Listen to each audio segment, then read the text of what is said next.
Rashida, I already told you. Jalen doesn't even believe in prenups. His daddy ain't have one with his mama, and look how that turned out. This food is cold. I apologize, ma'am. Let me bring you a fresh plate. Forget it. I don't even want it now. Ma'am. Maybe next time you'll remember to keep my food warm. What are you looking at? Go clean yourself up. Yes, ma'am.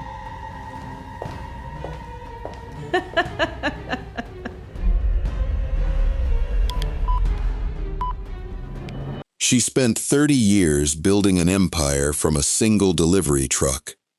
But the day her son showed her a picture of the woman who would inherit it all, she traded her tailored suits for an apron and disappeared into her own kitchen as the help. Nobody in that mansion knew the cook scrubbing their floors was the same woman whose name was on every deed, every account, every legacy her son was about to hand over. She wasn't there to serve food, she was there to watch. And what she saw would end a wedding 3 weeks before it started. My name is Colette Haywood. I built Haywood Industries with my late husband from nothing but a single truck and a promise to never let anybody take what we worked for. When my son Jalen told me he fell in love with a woman named Simone, I saw her picture and something in her eyes I recognized immediately. Hunger, but not for him. For the life around him. I told my son plainly, that woman is not wife material. She is after your money, and if you marry her, you will hand her the keys to everything we built for someone else to inherit. He didn't believe me, so I made him a deal. Give me 30 days in that house, undercover, as hired staff. If Simone is who she claims to be, I will walk her down the aisle myself. If she isn't, he owes me his trust. He agreed. What he didn't know was that I had already installed cameras in every room that mattered. I walked into that mansion as a cook named Colette. No surname, no history. Just an older black woman in an apron nobody bothered to look twice at. Simone didn't even glance up the first time I served her. She was too busy filming herself for TikTok, ring light propped beside her plate, narrating her come-up to 40,000 strangers while her food sat there getting cold. I set the tray down, said, "Fresh off the stove, ma'am," and she waved me off without a word. Day 1. And she already treated me like furniture. But furniture doesn't talk back. Furniture just watches. And I was about to see things my son never could have imagined. 2 weeks in, I walked into the dining room to clear dishes and heard something that stopped me cold in the doorway. Simone was on FaceTime with her best friend, laughing about the wedding, and I heard her say the words that changed everything. Once we married, I'm getting my name on something. Property, cards, whatever I can. He doesn't even check the statements. I stood frozen behind that door, tray in my hands, listening to the woman my son was about to marry, plan exactly how she'd siphon money from him the moment she had a ring on her finger. This wasn't a suspicion anymore. This was a confession. And she had no idea the cook standing 12 feet away could hear every word, or that the fruit bowl behind her was recording all of it. If you've ever had a gut feeling about somebody your family loved, and everyone told you that you were wrong, stay with me, because this story is about to prove exactly why a mother's instinct should never be ignored. Follow along, because what happens next is the moment this fiancé's true colors came out in front of the entire household. For the next 2 weeks, I served that woman breakfast, lunch, and dinner while she filmed content, ignored my presence, and complained about food that wasn't fancy enough for someone about to become Mrs. Haywood. I watched her transform like a switch flipping every time my son walked through the door. Sweet, affectionate, doting, and then the second he left for the office, cold and dismissive again. She didn't know my name for 3 straight weeks. She called me the help to her friends on camera without a second thought. But I kept serving. I kept smiling, because I needed my son to see the pattern, not just one moment. And then came the night. Everything boiled over. It was a Thursday evening. I had prepared oxtail, rice, and cabbage, a recipe passed down from my own mother, and set it in front of Simone with care. She barely touched it, too consumed with her phone, posting stories, responding to comments, building her online image while the food sat there, losing its warmth. My son came home briefly between meetings, kissed her forehead, told her he loved her, and left again for a board call. The moment that door shut behind him, Simone's entire demeanor changed. She looked down at her plate, realized the food had gone cold because she never touched it, and snapped that I should have kept it warm. Before I could even respond, she picked up that plate and poured the entire meal down the front of my apron in front of me, gravy, rice, and all, simply because her own negligence had cooled her dinner.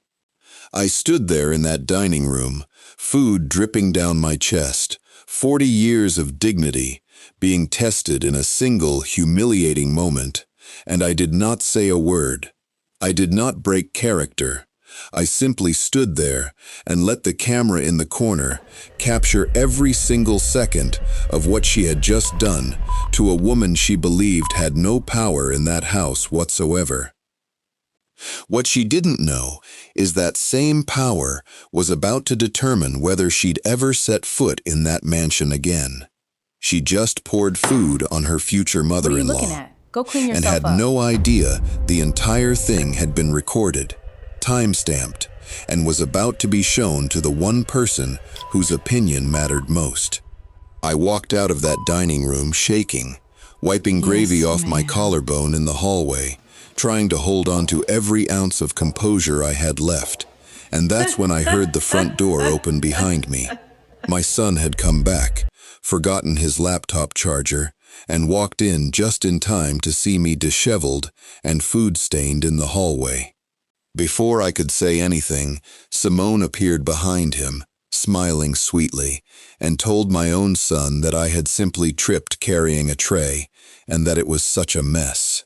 She lied straight to his face without blinking, without hesitation, as easily as breathing.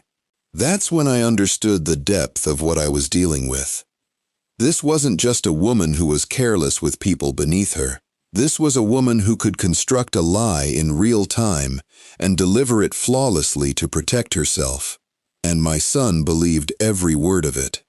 If you've ever watched someone you love get lied to right in front of you and had to bite your tongue because the truth wasn't ready yet, comment, "I see you" below, because you already know how heavy that silence feels. Follow now, because the next part of this story is where everything finally comes to light. 2 weeks later, I finally called my son into a private room in that mansion and told him to sit down, because there was something he needed to see with his own eyes. I no longer wore the apron, my real jewelry back on my wrists, every inch of the woman he actually knew standing in front of him again. He looked at me confused for a moment, and then his eyes widened as the realization hit him. The cook who had been serving his meals for the past 30 days, the woman Simone had been talking down to and humiliating, was me the entire time. I watched the shock wash over his face, watched him try to process a month of memories all rearranging themselves in his mind at once. And then I pressed play on the footage. He watched the FaceTime call where Simone bragged about getting her name on his accounts. He watched clip after clip of her snapping at the cook for views, mocking the food I made with my own hands, treating a human being like she was invisible. And then he watched the video of her pouring an entire plate of food down my chest, simply because her negligence let it go cold. His hands were shaking by the time the footage ended. He sat in silence for a long moment, staring at a blank screen, absorbing 5 years of his life crumbling in front of him in real time. I need you to understand something before we go further. Tomorrow, Simone was going to find out everything, and she had absolutely no idea what was coming. The next morning, Simone sat at that same dining table, phone in hand, filming another day in my life video, completely unaware that anything had changed. My son walked in, and this time, I walked in right beside him. No apron, no disguise, dressed exactly as the CEO and mother I actually am. Simone's smile faltered instantly. She stammered out my name, confused, asking why the cook was dressed like that, why I was standing there like I belonged. My son's voice was ice cold when he told her the truth.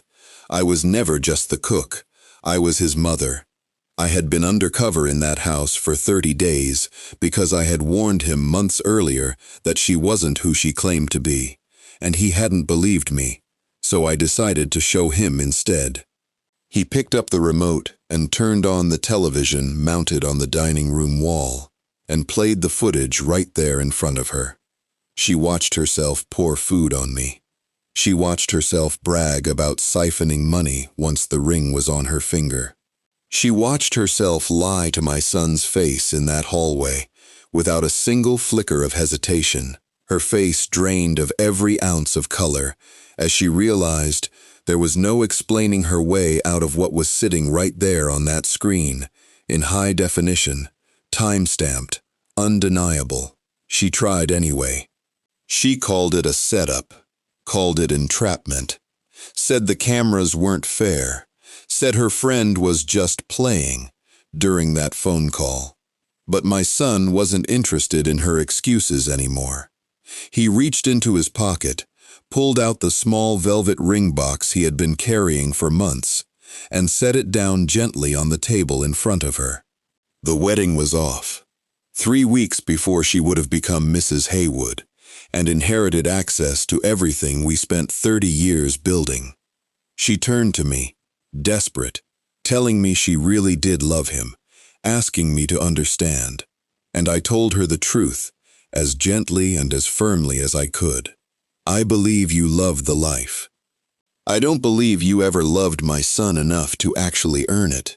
She grabbed her purse, her phone, her ring light off the table, tears falling now, not tears of remorse, but tears of getting caught, and told us both that we would regret this. My son looked at her one final time and said the only thing he regretted was not listening to his mother 3 weeks earlier. She walked out that door, and it slammed behind her for the last time. My son sat in that dining room afterward, emotionally drained, apologizing to me for not trusting my instincts sooner. I held his hand and told him there was nothing to apologize for. Loving with your whole heart is never a mistake, only something to protect a little better next time. He asked me how I survived 30 days of being disrespected, humiliated, treated like I was invisible in my own home. And I told him the truth. I buried a husband and built an empire with these same 2 hands. A little disrespect from a woman chasing followers online was never going to break me. I did it because I would do absolutely anything, 100 times over, to protect what we built for him. Weeks later, we finalized the company succession plan. My son is still the sole heir to everything his father and I built, and this time there is no question in my mind about who is standing beside him. Because here is what I want you to walk away with today. Pay close attention to how somebody treats a person they believe can do nothing for them. That is who they actually are, not the version they perform when they think it matters, not the version they show you when the cameras of life are rolling for their benefit. The truth always surfaces eventually. Sometimes it just takes a mother willing to put on an apron to bring it out into the light. If this story moved you today, subscribe and follow for more. Drop a comment telling me exactly what you would have done in my position, and share this with somebody who needs to hear it. Because real love was never supposed to need a disguise to prove itself, and real family protects what took a lifetime to build. I will see you on the next one.